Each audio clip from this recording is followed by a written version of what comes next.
All right, everybody. Sorry about the delay on this. Unfortunately, work kind of came up. But this is how I tend to do pressure vacuum tests. This piece of rubber right here goes in between the muffler and the cylinder. That is a homemade carburetor block-off. I had a scrap piece of aluminum years ago. I've had this for about 15 years. I made it myself. That goes in place of your carburetor, and actually you basically just clamp it down on there, and that'll tell me if there's a leak with the boot right here, the intake boot, or any issues with the impulse. On the older models like the 026, 044, 046, 660, stuff like that, you'll have a separate impulse line. You're going to have to pinch that off with a pair of forceps, or a pair of needle nose vice grips are another choice that I use sometimes. But what we're going to do here real quick, I'm testing pressure right now.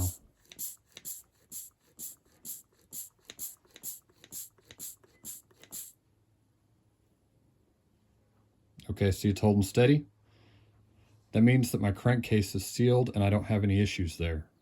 So all that air that I just pumped in there is out.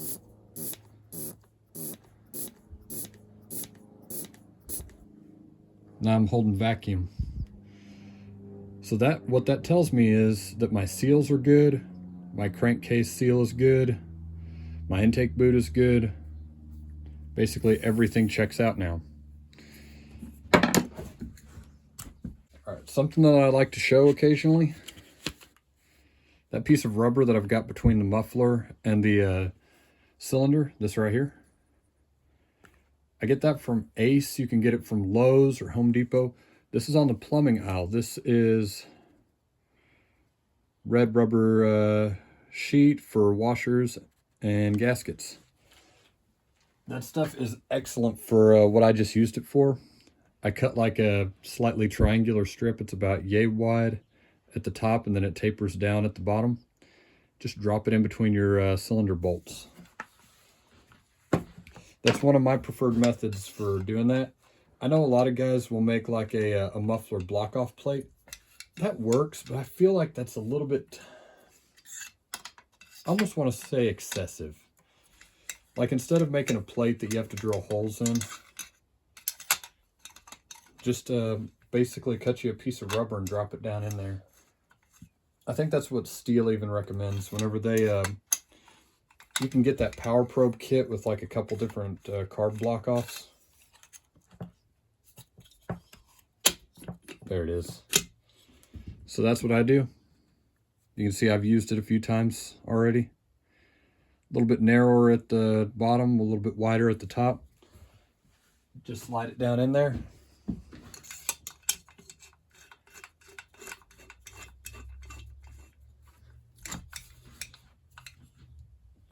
Hopefully this turns out to be a pretty good 291. I just got another 291 from my saw supply shop. There we go. I shouldn't say saw supply, but I go there to get parts and they do repairs. And sometimes if a customer did not want to repair one, they'll give it to me if they're going to just throw it in the dumpster. I kind of like that arrangement. Okay.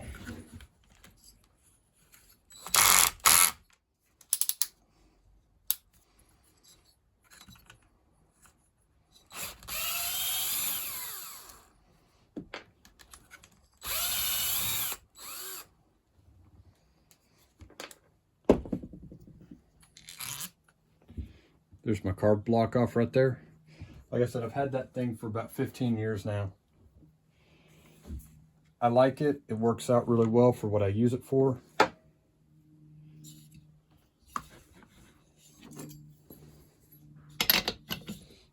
After I get done with this, after I get this video set up and start uploading it, I am going to turn around and probably work on installing the electrical panel in my shed. I am a qualified electrician. Like, I actually hold a license from my state that I live in. So I'm not just some rando installing his own power. It's going to be installed to the requirements of the county I live in. And we should be good from there.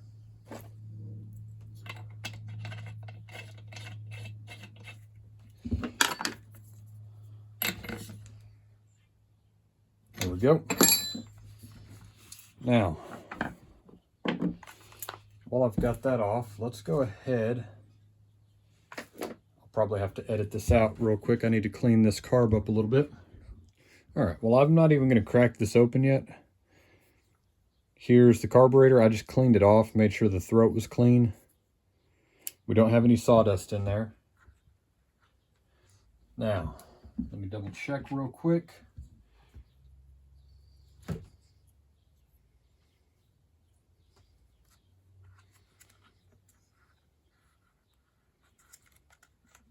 There we go.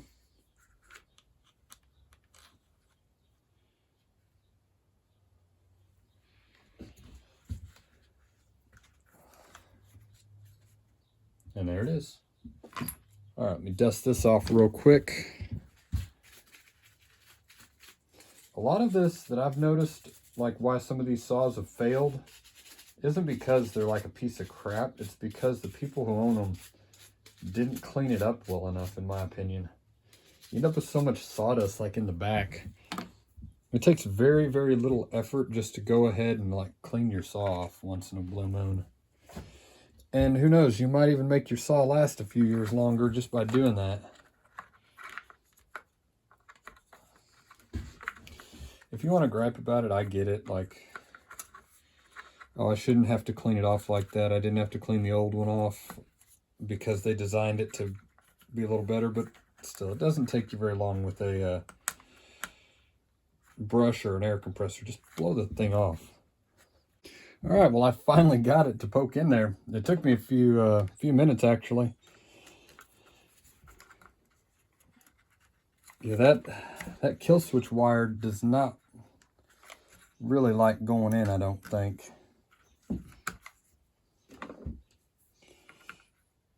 It took a screwdriver and a pair of needle nose in about, I'd say 5 minutes, maybe 10. I kind of doubt that, though. I think it's more like 2.5 to 5. There we go. All right. There's the carb area assembled. For the moment, we're going to go back over to this.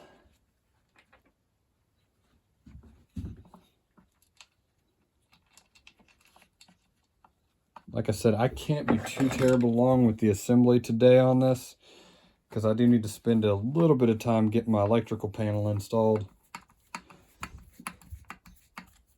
Now, I'm not going to fully snug that up just yet. Yeah, I think if I remember right, this goes around like that.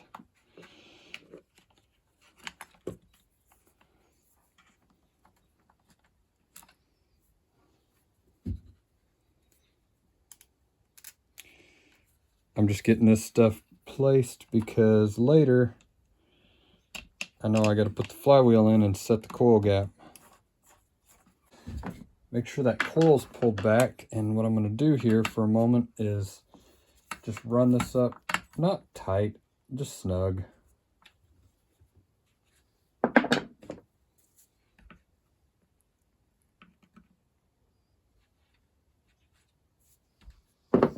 Okay. There's a lot of cowling that goes into one of these. So before I forget, let's bust this back loose because I get ahead of myself occasionally, especially when it's a saw I've never torn into, like a 291. All right. So this goes down in there, and I remember there's a hook on each side. So that goes into its hook right there, and there we go. There was one more of these oddball T20s, I believe, T25. Yeah, T20. That goes right here.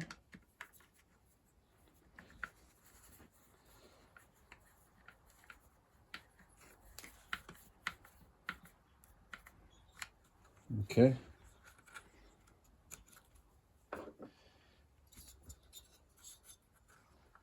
That will be held in by that. So now we can put the spark plug back in.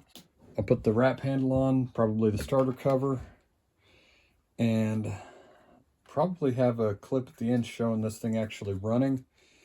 This, I think, is going to go up on my Facebook shop, basically.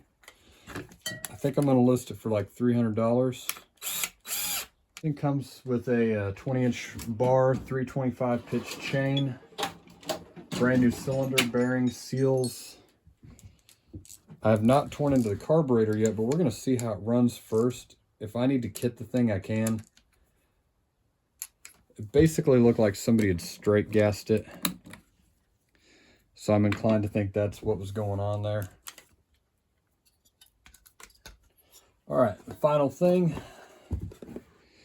just because of what I saw in there, we've got a brand new, get over here, make sure you can see it, brand new highway air filter for 251. What else is it for? 251, 71, 391. Ah, yes, I see what I did there. We're gonna have an edit in here in a minute. I forgot to put that back in there.